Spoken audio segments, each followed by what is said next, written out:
Guys नमस्ते, म पुरन तामाङ ब्लगमा स्वागत छ। र तपाईहरु कस्तो हुनुहुन्छ होला, तपाईहरु पनि सन्चै हुनुहुन्छ होला है।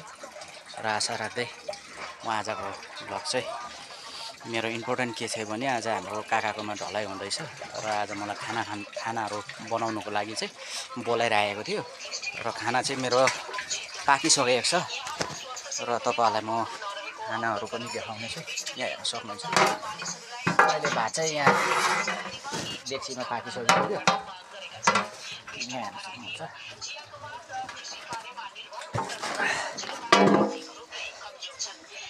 भात चाहिँ यो आगोमा पकाउँदा चाहिँ अब अलिक पुरा भर्साउनु पर्छ। यो अलुवा चामललाई चाहिँ अलिक पकाउँदाखेरि निकै टाइम लाग्छ र पाकिसक्यो खानाहरु।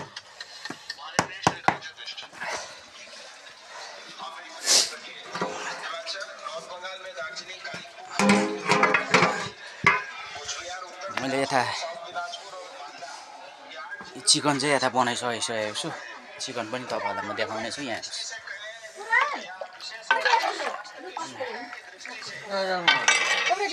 चिकन दाल चाहिँ बनिसकेको छ। दालहरु पनि हेर्न सक्नुहुन्छ। नुनहरु हाल्नुपर्छ। खाना स्टार्ट अब हुन आँटेको छ। यो 6, 7, 8 त बज्छ। 7 9 त जाने त्यति।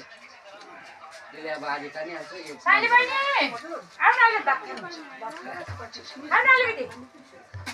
विचार ढलाइ चाहिँ धमाधम हुँदैछ र बिहानदेखि हालेको अलिक रात पर्ने सम्भवता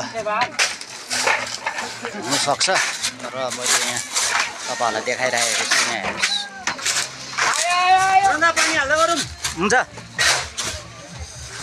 म पानी पनि हाल्दैछु।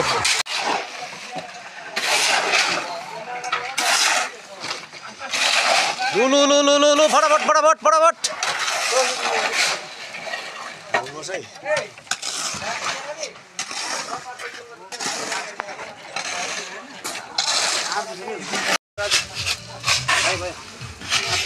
पानी हाल्नु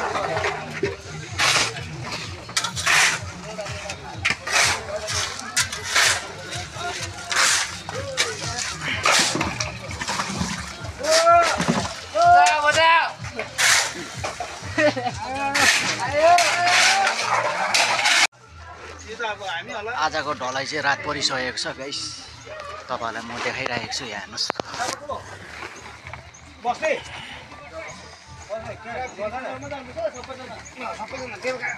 सकेर मात्रै जानुपर्छ है सबैजना।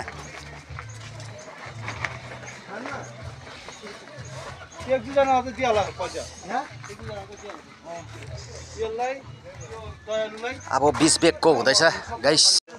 हेलो गाइस, लाइक कमेन्ट सेयरहरु गरिदिनुस् है। तपाईहरुले सब्स्क्राइब गरिदिनुस् है, नबिर्सिनुस्। र आजलाई नमस्ते।